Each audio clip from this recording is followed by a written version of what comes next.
Now on News 4 at 5, voters are heading to the polls for Election Day. We have live team coverage with what you need to know about the candidates and the key issues on the ballot. Plus, dozens of car tires slashed in Buffalo. See how the victims of these crimes are reacting to the vandalism. And new details about the gunman who opened fire at a small church in Texas. We'll tell you where he briefly escaped from 5 years ago. News 4 at 5 starts right now.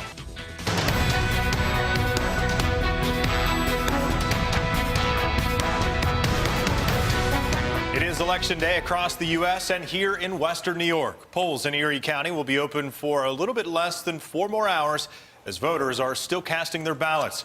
You're seeing a live look at a polling station at Main Street in Williamsville.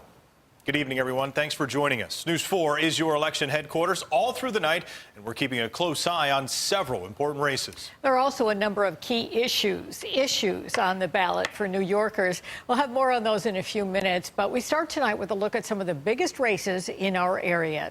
Incumbent Mayor Byron Brown is seeking re-election for a 4th term in Buffalo. He has 3 challengers: Erie County Controller Mark Schroeder, who lost to Brown in the Democratic primary, Anita Howard, and Terrence Robinson are also running. Another highly contested race, the seat for Erie County Sheriff. Incumbent Sheriff Tim Howard, a Republican, is being challenged by Democrat Bernie Tolbert.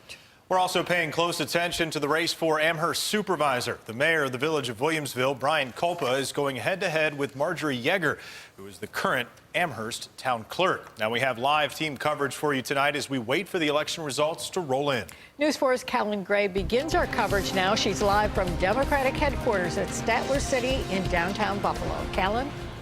Well, Jackie, Dave, here at Democratic headquarters, it is quiet, but they are hoping for a big night. One victory we know is almost certain is Buffalo Mayor Byron Brown. As you mentioned, he is seeking a 4th term, and he would be only the 2nd Buffalo mayor to serve for 16 years. He overwhelmingly won the Democratic primary with 52% of the vote, beating out Comptroller Mark Schroeder and Erie County legislator Betty Jean Grant. Now, although Comptroller Schroeder is on the ballot today under the reform line, he stopped campaigning after the Democratic primary, and Mayor Brown is expected to win that race. One of the most highly contentious races, as you mentioned, was for Erie County Sheriff. Democrat Bernie Tolbert, a former special agent in charge here in Buffalo for the FBI, is trying to unseat incumbent Republican Sheriff Tim Howard, who has held the position since 2005. Neither candidate is without controversy. In 2009, Tolbert settled a lawsuit after a woman accused him of making demeaning comments about women and forcing her to photocopy a sexually explicit photo while he was vice president for security for the NBA. Meanwhile, there were calls for Sheriff Howard to resign earlier this year after he spoke at a Spirit of America rally in uniform where racist flyers were distributed. He's also been criticized for the number of deaths at the holding center. To run against Steve C. Stop listening to what other people say. We have ministers, we have other elected officials in our buildings every day. There are no secrets inside of the jail. The nonsense comes from people trying to front for their own benefit. It's a race that we need to bring about some changes. Our community is desperately in need of change in our sheriff's office, and that's going to happen if people get out to vote.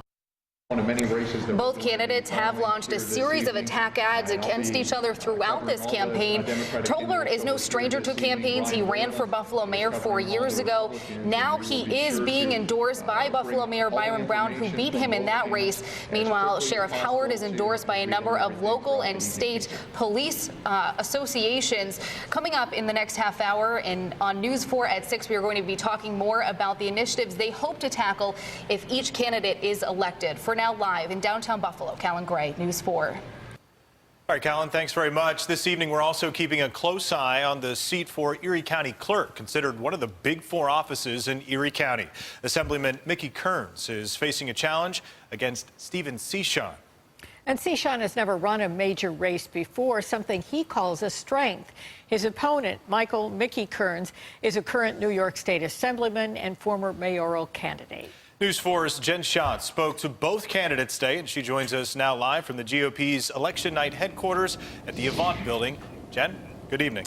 Good evening to you, Dave and Jackie. Yeah, both of these candidates refer to themselves as the man on the outside. Assemblymember Mickey Kearns has said several times that he's not tied to anyone and he doesn't feel pressure to go with the status quo. Steve Cishon says that the fact he's never run for a major race before is a good thing. He sees it as a positive endorsement to himself, and he says as not being a career politician allows him to get more things done. Now, both of these men are from South Buffalo. That's one thing they have in common, aside from both seeing themselves as men from the outside. Now, the role of the Erie County Clerk is to oversee the office that handles pistol permits, real estate, and automobile transactions.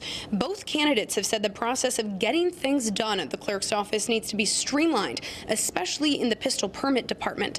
They've spent more than $250,000 combined in hopes of winning the seat left vacant by now Senator Chris Jacobs.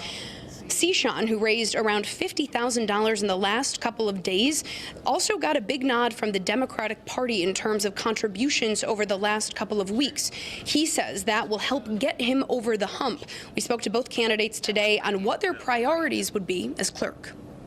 One of the first things we're going to do is we're going to attack and address the vacant and abandoned property issue. We're going to work at looking at how we can make the office more accessible for our most vulnerable community. I know later on today I'll be picking my brother up and we'll be going to vote. And in addition to that, of course, we're going to look at the pistol permit process. Right now, when you go into most of the auto bureau locations, the seats aren't comfortable. There are no backs on the seats. So if you're in there for a prolonged period of time, you'll walk out with a backache. There's no restrooms in the auto bureau locations.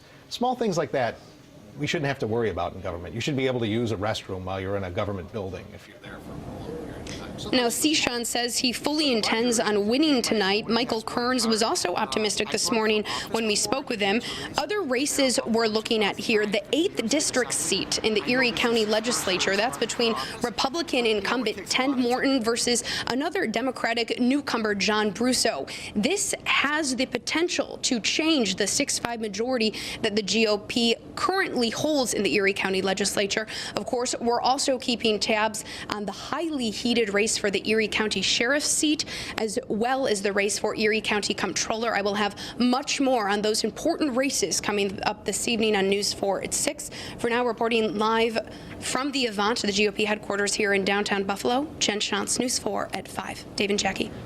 All right, Jen, thanks. Although there are no races this year for state or federal offices, there are a number of key issues on the ballot as well. This includes 3 statewide ballot questions. Don't forget to flip over your ballot. They're on the back. 3 propositions, including the one to authorize a state constitutional convention. It's been decades since New Yorkers wanted to hold a convention.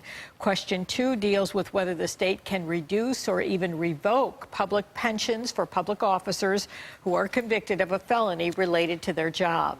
And question 3 would authorize use of the Adirondack Forest Preserve for projects such as bike paths, utility work, and road repairs. Our Election Day coverage continues, coming up at 5:30. You can also find everything you need to know, including times and locations where to vote, on our website, WIVB.com.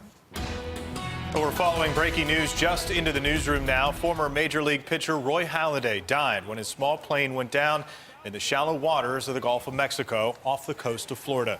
Halladay pitched for the Toronto Blue Jays from 1998 to 2009 and finished his career with the Phillies.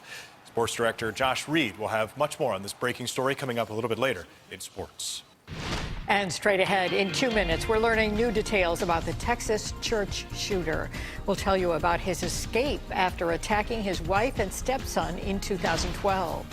And coming up at 5:30, a New Yorker report is shedding light on disgraced film mogul Harvey Weinstein, why he's accused of using his so-called army of spies.